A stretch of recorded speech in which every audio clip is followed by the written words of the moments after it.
আসসালামু আলাইকুম সবাইকে। এই ভিডিও টিউটোরিয়ালে আমরা ঠিক এইরকম একটা টেবিল ডিজাইনিং শুরু করে দেব। দেখেন এইরকম একটি টেবিল ডিজাইন। তো এই টেবিল ডিজাইনটা কীভাবে করতে হয় সে সমস্ত বিষয় নিয়ে আমি আপনাদের সঙ্গে আলোচনা করতে চাই। তো আপনারা সর্বপ্রথমে যে কাজটি করবেন সেটা হলো, আমি আপনাদেরকে বলে দিই, সর্বপ্রথমে আপনার একটি ফোল্ডার বাইরে তৈরি করবেন। সেই ফোল্ডারটাকে তৈরি করার পর এখানে ছেড়ে দিবেন। ছেড়ে দেওয়ার পর জাস্ট এখানে একটা টেবিল.html নামে ফাইল ক্রিয়েট করেছি, style.css দিয়ে আমরা এক্সটার্নালে লিঙ্ক করে দিয়েছি। তো আমি এইগুলো এখান থেকে কেটে দিচ্ছি এবং টেবিলটাও আমরা এখান থেকে কেটে দিচ্ছি। জাস্ট আমরা যে কাজগুলো করতে চাই সেটা হলো বেসিক স্ট্রাকচারটা তৈরি করে নিলাম এবং এখান থেকে টেবিল তৈরি করে নিলাম পারফেক্টলি। Ctrl+H দিয়ে সেভ করে দিলাম। তো এখন আমরা টেবিল তৈরি করা শুরু করি। তো টেবিলটাকে ওপেনিং করলাম, ক্লোজিং করলাম। তার পরবর্তীতে আমাদের কী কী থাকবে, তার পরবর্তীতে আমাদের টেবিল হেড থাকবে। তো টেবিল হেডের জন্য জাস্ট টি হেড নিলাম। তার পরবর্তীতে এর মধ্যে আমাদের থাকবে টিএইচ, পারফেক্ট। তো দিয়ে দিলাম নেম। তার পরবর্তীতে এইরকম আরও কয়েকটি থাকবে আমি আরও কয়েকটি টেবিল হেডিং তৈরি করে নিচ্ছি। তার পরবর্তীতে থাকতে পারে আমাদের নেমের পর আইডি, আরেকটি তৈরি করে নিচ্ছি। আইডির পর টিএইচ দিয়ে তৈরি করে নেব ধরুন ডিপার্টমেন্ট, পারফেক্ট। আর একটি তৈরি করে নেব। তো এখান থেকে আমরা জাস্ট টিএইচটাকে ধরলাম। টিএইচটাকে ধরার পর আরেকটি নিলাম, সেটা হচ্ছে ধরুন কমেন্ট, পারফেক্ট।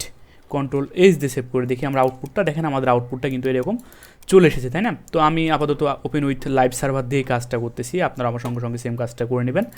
তার পরবর্তীতে আমরা এখান থেকে এটা পাশে রাখলাম। এখান থেকে আমরা আউটপুটটা দেখতে চাই সরাসরি।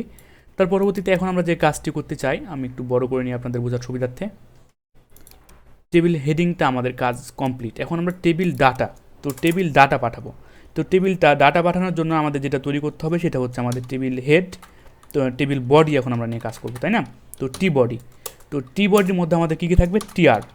তো সর্বপ্রথমে থাকবে টিআর। একটা টিআরের জন্য আমাদের কী কী কাজ করবে, প্রথম টিআরের জন্য আমাদেরকে নেম পাঠাতে হবে। তো এখান থেকে জাস্ট টিডি পাঠাচ্ছি আমি। যারা আমার HTML ভিডিও টিউটোরিয়ালগুলো দেখেন নাই তারা অবশ্যই দেখে আসবেন, আদারওয়াইজ কিন্তু এখানে HTML কোডগুলোই আমি লিখতেছি। এখনও কিন্তু আমি CSS কোড এখন আমি লেখা শুরু করি নাই।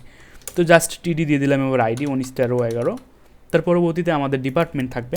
তো ডিপার্টমেন্ট টিডি, এটা হবে আমাদের টিডি দিয়ে দিলাম CSE। সর্বশেষে আমাদের কমেন্ট, তো টিডি লরেম 10 দিয়ে দিলাম। তো পারফেক্টলি আমাদের কমেন্ট করেছে। দেখেন আমাদের কিন্তু প্রথমটার কাজ শেষ, প্রথমটার কাজ কিন্তু ওকে হয়ে গেছে, তাই না?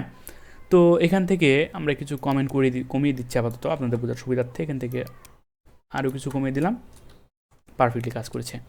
তো এই যে টেবিল রোটা আমরা আরও কয়েকটি তৈরি করতে চাচ্ছি, সেজন্য জাস্ট এখানে Ctrl+V দিয়ে পেস্ট করে দিচ্ছি, Ctrl+H দিয়ে সেভ করে নিলাম। আরেকটি তৈরি করে নিই আপনাদের বোঝার সুবিধার্থে। আরও একটি তৈরি করে নিতে চাচ্ছি, পারফেক্টলি জাস্ট কপি পেস্ট করে দিলাম। তাহলে কিন্তু আমাদের টেবিলের কাজ, ডিজাইনের কাজটা আপাতত শেষ। তো আপনারা একবার দেখে নিন আমি এখানে কী কী কাজ করেছি। জাস্ট টেবিলটা ডিজাইন করলাম এ পর্যন্ত। এখনও কিন্তু আমরা CSS অ্যাপ্লাই শুরু করিনি, জাস্ট আমরা HTML দিয়ে কোডগুলো লেখা শুরু করলাম। তো এখন থেকে আমরা লেখা শুরু করে দিই। তো টেবিলের একটা আমরা উইথ দিয়ে দিই। তো টেবিলটাকে আমরা ধরলাম, উইথ দিয়ে দিলাম 100%। টেবিলের একটা ব্যাকগ্রাউন্ড কালার দিয়ে দিই। তো ব্যাকগ্রাউন্ড কালার দিয়ে দিচ্ছি আমরা সায়ান, পারফেক্টলি আমাদের কাজ করবে। দেখেন তো টেবিলের আমরা কি করলাম, এখান থেকে টেবিলটা শুরু করলাম, এখান থেকে জাস্ট Ctrl+H দিয়ে সেভ করলাম, এখান থেকে Ctrl+H দিয়ে সেভ করলাম। টেবিলটাকে আমরা ধরলাম। তার পরবর্তীতে আমরা যে কাজ করতে যাচ্ছি সেটা হচ্ছে, লক্ষ্য করে দেখুন, টেবিলের মধ্যে রয়েছে আমাদের, কমা দিয়ে দিলাম, টেবিলের মধ্যে রয়েছে আমাদের টেবিল হেড, তার মধ্যে রয়েছে আমাদের টিডি। তো কোনটাকে ধরলাম আমি আপনাদেরকে দেখাই। এখানে রয়েছে সর্বপ্রথমে আমাদের দেখুন টেবিল হেড, তার পরবর্তীতে রয়েছে টিডি। তো এই টিডিটাকে ধরলাম, টেবিল হেডের পর আমরা টিডিটাকে ধরলাম। তো এখানে আমরা যে কাজ করতে চাচ্ছি সেটা হচ্ছে একটি বর্ডার দেব না। তো বর্ডার না দিয়ে আমরা যে কাজ করতে, বর্ডার দিয়ে একটি, তো বর্ডার 1 পিক্সেল, সলিড এবং গ্রিন, পারফেক্ট। কেন আমার অ্যাপ্লাই হচ্ছে না CSSটা সেটা আমরা আগে দেখে নিই। তো এখান থেকে আমরা লিঙ্ক করি না এখনও, আমি আন্তরিকভাবে দুঃখিত। তো লিঙ্ক করতে হবে, সেজন্য আমাকে style.css। এবার দেখেন আমার কিন্তু পারফেক্টলি কাজ করেছে। এই ছোটোখাটো ভুলগুলো অবশ্যই করবেন না। আমি কিন্তু দেখতে পাচ্ছিলাম না, যেহেতু আমি লিঙ্ক করি নাই, সেজন্য আমি এখান থেকে জাস্ট কাজটা হয় নাই। তো দেখেন এখন কিন্তু পারফেক্ট কাজ করেছে। টেবিলের উইথ দিয়েছি, ব্যাকগ্রাউন্ড কালার দিয়েছি সায়ান, এবং টেবিলটাকে ধরেছি। তার পরবর্তী টেবিলের মধ্যে থেকে টিএইচটাকে ধরেছি। তার পরবর্তীতে আমরা টেবিল ডাটাটাকে ধরেছি, জাস্ট একটি বর্ডার দিয়ে দিলাম। কিন্তু দেখেন এখানে কিন্তু বর্ডার আমাদের কি হয়ে আছে, ডবল হয়ে আছে, কেমন লাগতেছে। তো এবার আমাদেরকে এটা চেঞ্জ করতে হবে, তো বর্ডার কলাপস ইউজ করতে হবে। তো বর্ডার কলাপস আমরা ইউজ করে ফেলি, কলাপস করে দিলাম। তাহলে দেখেন আমাদের কিন্তু কাজটা হয়ে গেছে। তো এবার আমরা এটার মধ্যে একটি হালকা প্যাডিং দিয়ে দিই। তো প্যাডিং দিয়ে দিলাম ধরুন 15 পিক্সেল বা 16 পিক্সেল দিয়ে দিলাম পারফেক্টলি। তো এবার কিন্তু একটু বড় হয়ে গেল, তাই না? এবার দেখতে আর একটু ভালো লাগতেছে। তো এবার ঠিক আছে। তো আপনাদের বোঝার সুবিধার্থে একটু ছোটো করে নিচ্ছি, 110 রাখলাম। তো এইবার দেখেন, এবার আমরা যে কাজটি করতে চাই সেটি এবার লক্ষ্য করে দেখুন। এবার আমরা ওপেন উইথ লাইভ সার্ভারটা ওপেন আছে, আপনার এই সাইডে আউটপুট দেখবেন, কোনো প্রবলেম নাই। তো এবার আমরা যে কাজটি করব, এখান থেকে টিএইচটাকে ধরলাম, টেবিল হেডিংটাকে, মানে আমাদের নেম আইডি এইটাকে ধরলাম। ধরার পর জাস্ট একটি ব্যাকগ্রাউন্ড কালার দিতে চাই। তো ব্যাকগ্রাউন্ড কালার দিয়ে দিলাম আমরা হচ্ছে গ্রিন দিয়ে দিলাম, এবং কালার দিয়ে দিলাম হোয়াইট। কন্ট্রোল এইচ দিয়ে সেভ করলাম, পারফেক্টলি কাজ করেছে। ফন্ট সাইজটা একটু বাড়িয়ে দিই। তো ফন্ট সাইজ দিয়ে দিলাম 3.4 REM। কন্ট্রোল এইচ দিয়ে সেভ করলাম, এটা অনেক বড় হয়ে গেল, তাই না? তো এখানে আমরা দিয়ে দিলাম 2.4 REM পারফেক্টলি। তো এখান থেকে 2.4 REM না দিয়ে আমরা এখান থেকে 1.4 REM দিয়ে দিই। হ্যাঁ, এবার দেখেন পারফেক্টলি কাজ করছে। তো এবার আমরা যে কাজটি করব সেটি হচ্ছে, লক্ষ্য করে দেখুন, এখান থেকে আমরা টিএইচটাকেও ধরে ফেললাম। তো যদি কেউ টিএইচের ওপর যদি কেউ হুভার করে, তখন একটি যেন কালার হয়ে যায়। তো সেই কাজটা আমরা এখানে করে ফেলি। তো জাস্ট ব্যাকগ্রাউন্ড কালার দিয়ে দিলাম ডার্কস, এখান থেকে কোনটা দেবো, যখনই কেউ হুভার করবে তখন এইটা যেন হয়ে যায় আর কি। তো দেখেন হুভার করছি, যখনই আমাদের টেবিল হেডিংয়ের উপর হুভার করছি তখনই কিন্তু আমাদের কালারটা চেঞ্জ হয়ে যাচ্ছে। এটা আমরা করে দিলাম। তার পরবর্তীতে আর কী কাজ করা যায় আমরা দেখে নিই। তার পরবর্তীতে এখান থেকে আমরা এই কাজগুলো করলাম পারফেক্ট। এবার আমরা টেবিলের উপর যখন হুভার করব, তো পুরা টেবিলের উপর যখন আমরা হুভার করতে চাচ্ছি তখন যেন আমাদের একটা ব্যাকগ্রাউন্ড যেন কালার হয়ে যায়। তো ব্যাকগ্রাউন্ড কালার দিয়ে দিলাম ডার্ক, এটাই থাকলো পারফেক্টলি। তো দেখেন এটা তো ছিল আগে থেকে কালারটা, তো এখান থেকে আমরা জাস্ট দিয়ে দিচ্ছি ধরুন ডার্ক সায়ান দিয়ে দিই, আপনাদের বোঝার সুবিধার্থে ডার্ক সায়ান দিয়ে দিচ্ছি। তো ডার্ক সায়ান পারফেক্টলি। তো দেখেন আমাদের কিন্তু কালারটা চেঞ্জ হয়ে যাচ্ছে, টেবিলের উপর হুভার করার সঙ্গে সঙ্গে আমাদের কালারগুলো চেঞ্জ হয়ে যাচ্ছে।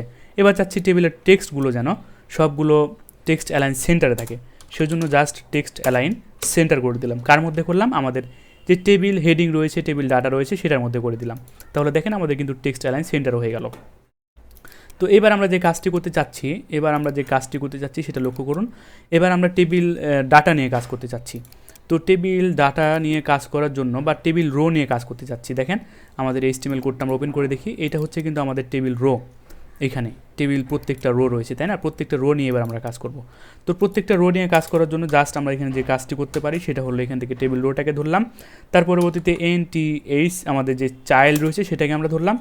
ধরার পর এখানে আমরা ইভেন্ট যতগুলো চাইল্ড পাবে, ইভেন্ট যেগুলো কলাম রো পাবে, সেগুলো আমরা জাস্ট একটু কাস্টমাইজ করে ফেলি। তো ব্যাকগ্রাউন্ড কালার দিয়ে দিলাম ধরেন এখান থেকে ডার্ক গ্রিন। তো কালার এবার দিয়ে দিই, কালার দিয়ে দিলাম হোয়াইট, পারফেক্ট।